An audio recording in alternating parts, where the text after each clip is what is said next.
Hi, welcome to the Chord Kabili YouTube channel, and for today's tutorial, I will be teaching you on how to enable and disable make despicable and basic navigation voice control on iPhone X. But first, kindly subscribe to this channel and don't forget to hit the subscribe button and the bell to notify you for the new updates. And let's start. Using your iPhone X from your home screen, first go to Settings.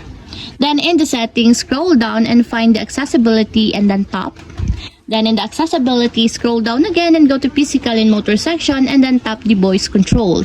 Then in this part in the voice control, go to this section and then tap the customize commands. Then after that in the customize commands, tap the basic navigation. Then in the basic navigation, find and tap the make this speakable. Then in the make this speakable, as you can see that it is already enabled. But you have to activate also the switch button under the confirmation required to fully enable the make this speakable in your basic navigation until it becomes green. And if you want to disable or turn up, just tap again the switch button just like this.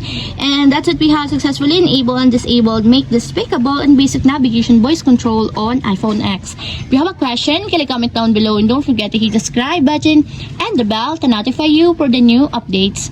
And thank you for watching.